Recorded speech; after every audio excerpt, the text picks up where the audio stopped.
Welcome to Gold Derby. I'm senior editor Denton Davidson here with Oscar winner Javier Bardem, who plays Jose Menendez in Netflix's Monsters, the Lyle and Erik Menendez story. Javier, I was at a screening in LA that you attended, and you said you didn't know much about Jose Menendez prior to signing on for this. What were your thoughts when you finally got that script in your hand? What did you think when you read about Jose? Well, first of all, I read the pilot, and Jose was not much into it, that episode. So it was a lot of talking with Ryan, and Ryan was explaining to me what the case was about, and then he encouraged me to read about it, Google it, and go back to him and share my thoughts. And then when I read it, I was like, "Oh wow, this is very delicate because of the issues that it touches, abuse, let alone sexual abuse, but also physical, emotional, psychological abuse, and the murder, the brutal murder of those parents." So I came back to him and said, "Okay, how are you going to treat this? Because I haven't read anything, so what's the point?" And we talk in length about the importance of making a show that really gives room to the conversation about what uh, abuse does in childhood abuse does in generations to come, in how much harm it creates for generations if it's not dealt properly. Or um, and then I felt safe. I felt like, oh, this is an important show because of the things that speaks about, and also being 55 years old as I am, the 80s and 90s is my time. I mean, I was 16, 17, whatever the age. I lived through those times, and I know that kind of man, uh, the education that the men back there, back then, uh, were raised by this ideal of what a man is supposed to be and become and act and behave, which is wrong. And I like that also, that we talk about that, and we present it as something that is absolutely wrong, and how much we still have to do in order to overcome it, to heal that, because I don't think we are there yet. Uh, so there are many aspects in the show and in that character that I thought it was powerful to portray. And as an actor, I like the idea that is you have to play Jose in a very thin line where you don't know if he was capable of doing the things that he's accused of or not, because we don't know. Nobody knows. Uh, so as an actor, you have to play him in that place where the audience can wonder, but was he really, or was he not? And I like that. So you are not playing 100% of one color or the other, but a mix of both.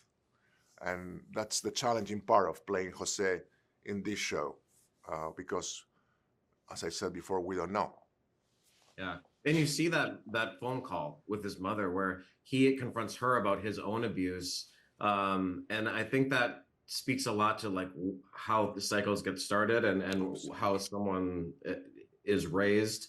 How important was that scene for you? And was that one of the more difficult scenes, or do you sort of thrive in those emotional moments? I'm so scared of acting. Funny enough, I mean, I'm scared when it comes to a moment where you have to really dig into heavy stuff, because there's no way you can escape out of it. It's like, it doesn't matter if you are method or not method, call it whatever you want. When you have to play a scene where you have to really dig into heavy issues, call it whatever, abuse or drugs addiction, or I mean, whatever. You have to go there. Otherwise, the audience is gonna feel that you are faking it. How do you do that? I don't know. It's a mystery still for me, because uh, you may have some ideas or colors or feelings, even some circumstances that get close to what get close to what the character felt at the time or is feeling at this moment. But there is always this magical moment where you have to jump in and see what happened. And the phone call was one of those moments where it's like, okay, thank God I haven't been abused. Uh, thank God the relationship with my mother is a great relationship. I love my mother with all my heart. But there's always something that is we are always holding something within us that has to do with the rage, with the fear towards someone that we love because of something they have done to us or they have not done to us. And that's the thing that you kind of call to in order to make that phone call in this case. And in the scene, I didn't know who that person was, who I was talking to, but it happened. It happened that I was taken by a rage, by something that hasn't been done to me or taken care in the day where it was supposed to be taken care of. And I don't know who that person was, but I was talking to that imaginary person who I still today don't know who that person was. And it happened in one take, and that's the take that is in the show. And again, it's magical. It's not something that you prepare. It's something that you have to be open to feel. I also heard you found something in his eyebrows. You were fascinated with his eyebrows when you looked at photos of him, because you do have a bit of a physical transformation with the hair. And what was it about the eyebrows? It was more about the eyes. Like the eyes were bigger when the eyebrow is thinner. My eyebrows are thick, and there was something when I was watching those photos. It's like, what's with his face that is kind of putting me in a very unsubtle way. Of course, I know things. I have information about him, so there's a judgment when I see those photos. But beyond that, what is this thing on the face that it's coming towards me? And I still don't see what it is, because there's nothing really specific in that shape of the face or in his haircut or whatever that it's. And then he's like, those eyebrows are so thin that for me it's like there's some delicacy there where has to do with this thing that I don't know if he can be very like sneaky and serpent-like, like I don't know if I can trust him, or it's more of a way to say I'm innocent. Look, I'm all clean. I don't know. I feel like there's something there that is very subtle, but it speaks volumes about his face, about the way he presented to the world. It was like, I'm here, it's all clean, I'm a good person. And at the same time, that same face can become something very uncomfortable to look at. And I think that was in the eyebrows. And you've worked with Ryan Murphy before on Eat, Pray, Love. We see once an actor works with Ryan Murphy, they tend to keep coming back. What is it about him that actors like working with so much? Many things. I mean, he honestly, and the funny thing is, I can talk about 2009 when I did Eat, Pray, Love 15 years ago. Meaning, speak highly of Ryan Murphy today is easier because he has shown so much good work. But when I worked with him in 2009, I didn't know much about him. I saw Glee, and what I found was this man full of passion, full of knowledge, super sensitive, super intelligent about the choices he's making creatively, with a great taste, and also, and most important, a great, warm, nice person that was taking care of everybody and was giving me, who I was working with in front of one of the most amazing actresses and stars of the world, Julia Roberts. was giving me the time, the space, the room to portray a character in my own terms, rather than this is how it has to be done, because we are in this kind of movie and you have to play this role the way it is supposed to be. It's like, no, bring your thing, bring it on, bring your game. Let's see what we get. And also with the help of Julia, which she's a tremendous colleague and amazing actress. So I was like, wow, I want to work with people like this. And then I saw Dahmer, and I called him and said, man, I want to be in one of those shows. And then he called me back. And when you work with Ryan Murphy and you see the people around him, the people that he surrounds himself with in every department, it's crazy. They are top notch. They are amazing directors, writers, costume designers, set designers, makeup. I mean, everything, you name it. And then when you go to the set, everything is like very top notch. And then you feel like, okay, I have to give myself into this because they all brought their A game. So, and also the taste he has on casting, on casting the actors and actresses is amazing. I mean, look, these two kids, and how good they are, and of course Chloe, and you feel like you belong to a family of people that are always aiming for the same, with no ego trip. What was he does have a great way of casting. Sometimes he pulls in like a Hollywood legend, and then you have these newcomers, or not. I mean, they've worked, but Nick and Cooper really became big stars from this. Of course. And with working with Chloe, how do you develop that sort of chemistry of Jose and Kitty, which was rocky, but there was still like dedication there? Yeah. There's not much research that we could do because there's not much to find about Jose and Kitty in any book or any audio or video. So we both related to the scripts and the thorough research through the years that Ian Brennan and Ryan Murphy did for the show. So we just follow the scripts. And with Chloe, the first day, hi, how are you? Nice to see you. I was really hoping to work with you because I really like your work. And is this beautiful thing that you have in this craft, which is you end up sometimes, if you're lucky, to work with people that you admire. It's like, wow, here I am with this actress that I've seen so many times. And I've always said, wow, I would love to work with her. Well, now you are her husband. Wow.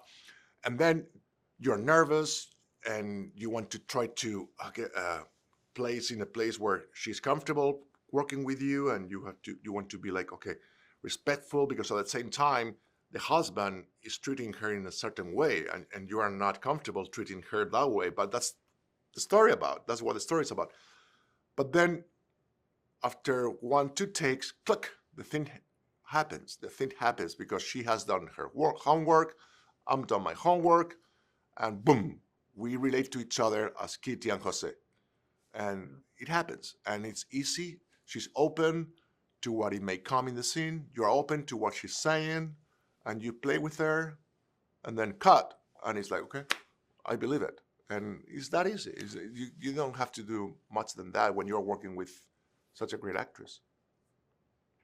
And this show has had so much success and brought new light to the case. Yes. I mean, they're even rehearing certain things. What has that been like? And what does Monsters mean to you? Mm-hmm. The title starts with monsters. Yeah. What does that mean to you? Well, it means a lot. It means like we are monsters. We have monsters inside, within us. we have wounded inner childs that can create lots of harm because of the harm that were created to them, to us when we were children. It all comes from our childhood, and it all comes from the way we were neglected, abused, or the suffering that we had for different reasons.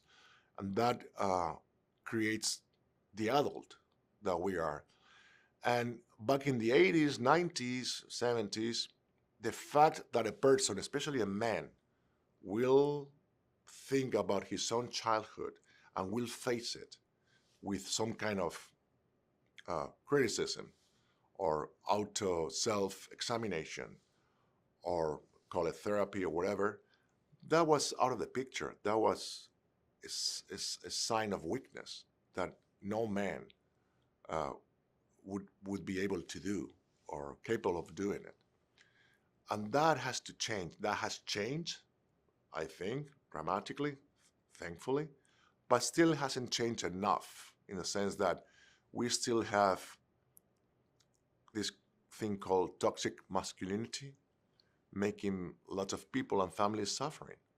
And we have to undo the way men were taught and educated back in those times and understand that that is wrong, because that can create lots of harm. And so the monster is not a man with teeth and crazy eyes. It's about people being hurt and not being able to heal that pain and putting that pain to others. And that's what the story is about. And I think that's why people in the audience get interested in it, because they themselves have their own stories and they can reflect on them. Yeah, I just want to go back a couple years. I first saw you, I think, when I was in high school in Hamon Hamon.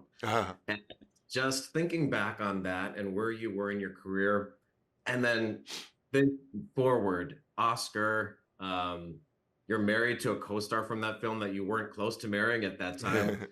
Is this the dream you had as a young actor, like, or is this beyond what you thought would happen to you? No, it's crazy when you put it like that way and you name one thing after the other. It's beyond my imagination, desire, wishes, or hopes. I mean, I've never ever had not even the slightest I don't know, the slightest chance to think that something like this will happen to me, like where I can make a living, a good living out of my passion, and being healthy enough to enjoy it, and most of all, being able to enjoy it with my partner, which happens to be an amazing woman that I admired so much, and have a family with her, a person, a beautiful woman, a person so intelligent and sensitive and creatively rich, that I met when she was 16 and I was 21 in our first movie. It's like crazy, but it's something that I know we both are aware of, about the bless, and we take it very seriously, in the sense that we try to earn it every day, because it's not normal, it's not common, and just being able to work in this business, we belong to that 8% of actors that can make a living out of this, and we have to be aware of that, and we are. And I don't know what the percentage is, but I think it's 0 point something of married couples with Oscars. So real quickly, are they side by side? Where do you keep them? Are the Oscars married? Yeah, they're in the office, side by side, and sometimes we grab it and we hold it, and it's like, wow, what is this thing in our hands? What is this thing doing in our hands? It's like crazy. You never get used to that. Like, what is this thing doing here? But not only that, what are these two things doing here? Well, Javier, pleasure to speak with you, and congratulations on the success of Monsters. Thank you. Good luck to you, the whole cast and crew at throughout the awards season this year. Thank you very much.